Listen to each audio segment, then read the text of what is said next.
Microphone check.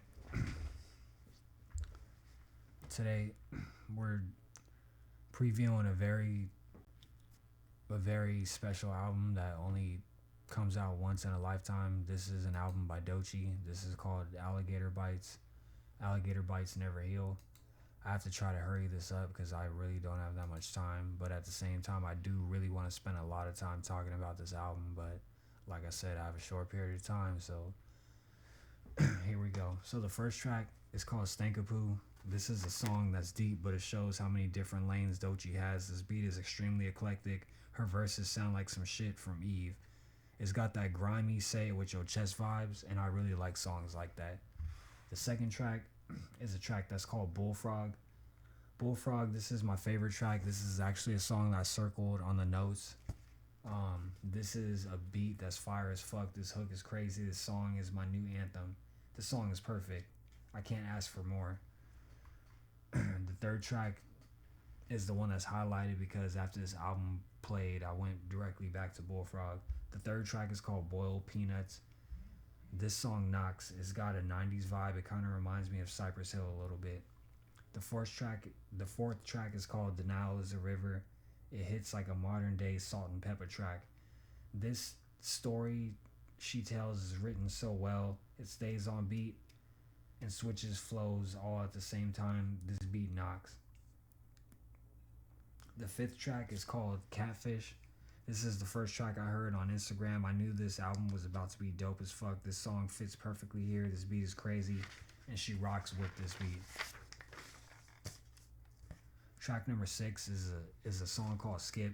This song sounds like a TDE track. This beat is awesome, and she sings differently on this track. Track number 7, Hide and Seek. This beat is dope and aquatic. Her singing and vocals are awesome. I'm starting to wonder if she provided vocals on A Pimp a Butterfly or Damn. This song is addictive. For track number 8, it's a song called Bloom. This song starts with an intro that brings us to reality. The beat is dope. It's a dope lo-fi type of beat. This beat and vocals feel fantastic. The album feels like a really good cassette tape. Track number 9 is called Wait. This song starts off quick with a dope ass beat. It kind of sounds like a Dilla track. Her flow is crazy as fuck on this.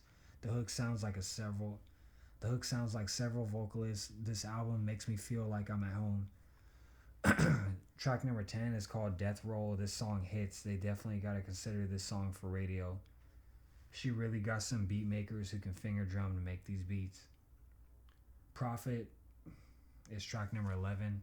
This is a song that's got that Nicki Minaj pride in it. This beat sounds like Heaven's Elevator. This song got no flaws. She gets her shit off. She speaks on the reality of being signed to a large record label.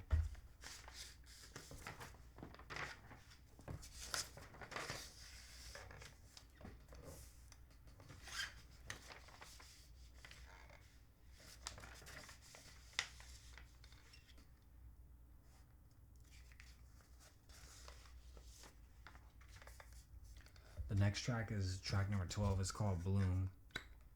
It's called Boom Bap.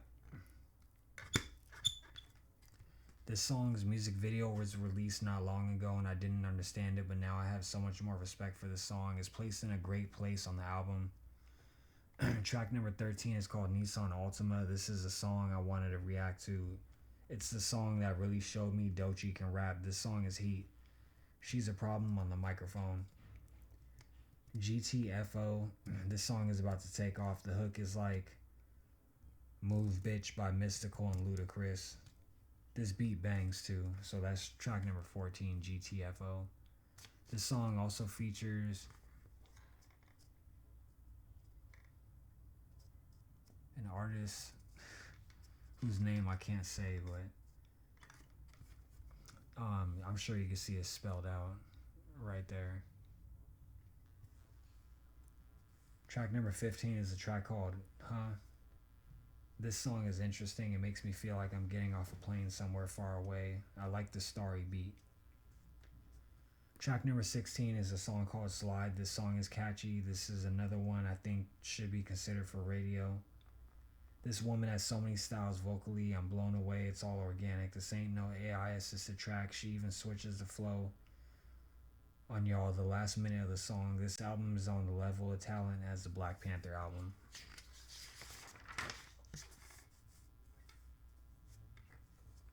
Track number 17 is called Fireflies. This is a nighttime song. This beat is fire, the song is good. This isn't a song for me though. I think this song will be very popular. At 3 minutes, the song goes into Act 2. Track number 18 is called Beverly Hills. I like the beat for this song. This song is beautiful. The hook is on some real shit. The shit we need to be pushing in women's ears. We also got to stop putting the okay stamp on the ish that's being pushed to young women as far as the current state of rap. So this song, Beverly Hills, is a song that really gets a point across, but it also shows women how to stand up and be strong and basically just know what's what and stand on what you want or what your values are. Track number 19 is a song called Alligator Bites Never Heal. This is a nice swampy instrumental.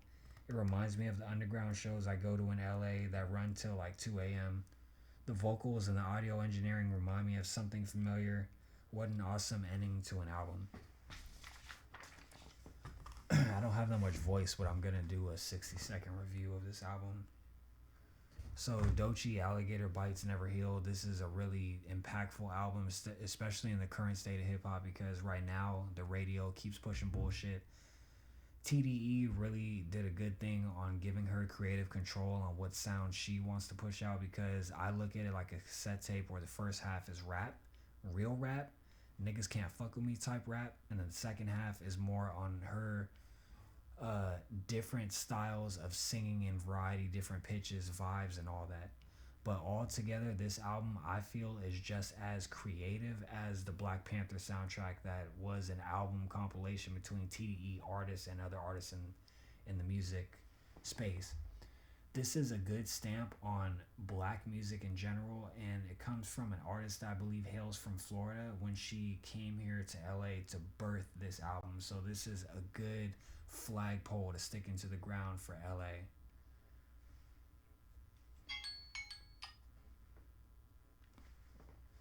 I personally deem this album a classic. I don't have that much energy right now to really express what I feel about this album, but I really like this album. I consider it a classic. The first half is rap, the second half is different styles of singing, but it's all well executed. Even though this is a female artist, lots of times female artists tend to rap about specific things that a lot of guys don't want to listen to in their car. But she happens to make an album that's something that I could bump whenever I'm driving in my car, so I consider this a classic. This album, the reason why I wanted to get through the songs real quick is because there's 19 songs, and if I spend too much time on them, it's gonna feel like a blur to people, and they might not listen to all 19 songs, because here in 19, it kind of sounds like this is like a Slim Shady album in 1999. But nah, it's only 47 minutes, so these are well-paced songs. Some of these songs are a little bit shorter, but she fits vibes and elements real well into all these songs. They all have traction. These songs are songs that's gonna carry her real far. She's gonna have some dope ass shows. Like whenever she's performing shows, people gotta start showing up to these, because this is the type of rap that we need to be pushing to women just in general, not just youth, but young adult women need to hear rap like this. I mean, even just looking at this album cover, you can't really tell that this is going to be a crazy rap album, because it's a fully clothed woman that's holding an albino alligator. But at the same time, it goes to the testament of don't judge a book by its cover, because this is probably one of the best rap albums I've heard this year, even though only the first half of it's rap. Yeah, she's got a stamp. This is stamped as a rap album. Like this got real rap, like real rap. The beats on this album, a lot of them feel like they were finger drummed, which I think is interesting. It's really rare that you hear a album that has commercial radio chart topping hits that happen to be constructed with finger drum and beats, and that's really interesting. She's got her vocals, her vocal patterns, what style she wants to use mapped out so well on all these beats.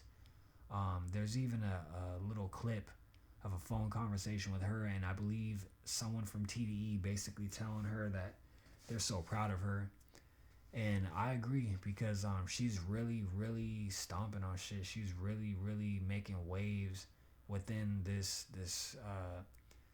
I don't want to just say rap and limit it to rap because she's in so many different spaces, but she's holding all those spaces real well. And I'm really glad that she took this album as a statement of all these people know me for singing, but let me show them I can rap. Like this is real rap. Like this is some other shit. And that's the reason why that first track kind of really reminded me of like that Eve energy. There's another track that reminds me of that Nicki Minaj energy. There's another track that reminds me of Salt and Pepper a little bit. She's really got it mapped out. Like the first, like Nissan Altima, like all the way up to Nissan Altima, they just banging. I mean, the whole album bangs, like all the way up to Alligator Bites Never Heal. But like this whole album, it's a statement. It's a testament of what can be done, what needs to change in the music industry. What do these A&Rs need to be looking for? Like whenever they go to the shows, what are they hearing? Like what are they looking for? What do they need to look for? Because I personally feel like whatever A&Rs are going to shows and picking up artists, or going to people's TikToks and picking up artists, y'all really need to question what you're looking for from now on, period, after this album drop. Because I really want people to bump this, and I want this to be a success. I want this to be an album that people really go back to and listen to and spend a lot of time with, because I feel like she was trying to display a bunch of different things at once, and it didn't feel too jumbled up because of the song structures, the mixing, the beats. All of it plays out just well. And to be honest, like I'm probably gonna bump this just as much as I bump Ab Soul and J Rock. Like this is really one of them. Like this is one of those. So, although this is a shorter album review, don't take this lightly, because when you see how many mics I give this, it's because I'm really feeling this album. And even before I check out on this, I'm gonna read y'all just the hook for Bullfrog. So the hook for Bullfrog goes, like a cable we jump hose. If a bitch feeling froggy, tell her hop out, bitch. Like a cable we jump hose. Twitter fingers get your whole life logged out, bitch. This shit is something else. Like she's really rapping and writing some ill ass hooks, and then on top of that, she's providing the cherry on top by showing you a variety of different styles of singing. I'm gonna hit her bio real quick too. Rising star Doechii's new hip hop rap mixtape Alligator Bites Never Heal captures a rare talent in her rawest form yet, giving listeners 19 distinct windows into her one of a kind artistry. On the mixtape, Doechii is equal parts her Tampa roots and Los Angeles, where she's currently based. She is then and now and also tomorrow. She is countless genres and movements and eras and ideas laid out before us in less than an hour of song. She is the woman on the cover looking like a stone-faced queen wearing Vivienne Westwood with her beads in her braids and an albino alligator in her lap, as if to say, did you expect something less?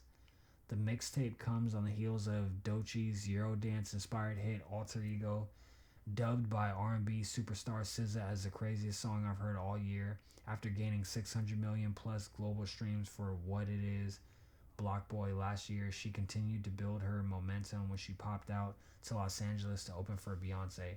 The same fall, the self-proclaimed Swamp Princess hit the road with Doja Cat on her Scarlet tour dates.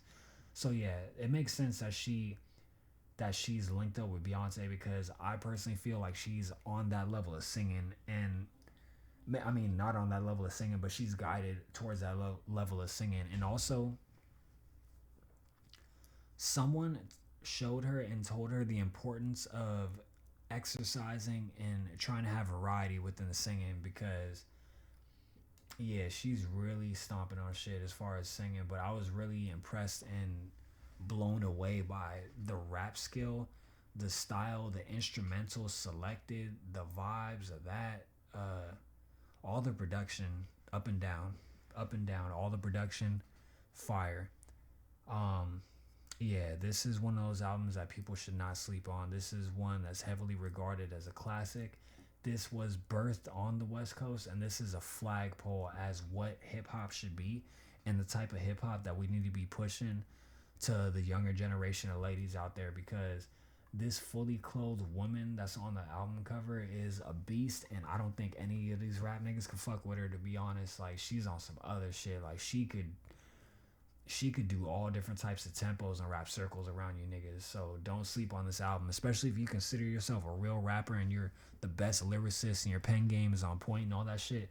Don't let this slip under your fucking radar, because I feel like a lot of y'all are getting sunned by this shit and just don't even realize it.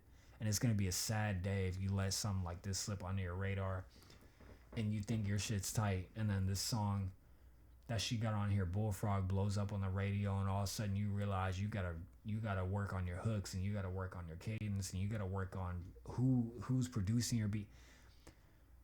I was just listening to a song yesterday by one of my favorite artists from the 90s, and this song was dope. It had a familiar sound, which I'm sure they probably pressed copyright fucking issues with that, but it had a familiar sound and I liked it. But as soon as the drums or whatever drum pattern they thought was gonna be dope that came in on it, I immediately pressed pause on YouTube and backed the fuck out of the song. And I realized at that moment there's a specific thing that's going on in hip hop called watered down production, and I don't know how this watered down production ends up in a lot of the hip hop legends' hands, but this right here, this is a testament of there's good producers out there, and y'all need to do whatever the fuck you need to do to get your hands on some of these beats like this. Listen to this fucking album. If you liked Missy Elliott, if you liked MC Light, if you liked Queen Latifah, if you liked motherfucking Charlie Baltimore, Ashanti, if you like Beyonce, if you like Lauryn Hill, if you like Erykah Badu, if you like any of them people I just listed, you better get the fuck on this fucking album and quit playing yourself. I'm just gonna leave it at that. Like, literally, quit playing yourself. Get on this fucking album right now. Like, this is Black Queen empowerment at its fucking finest. So don't play yourself.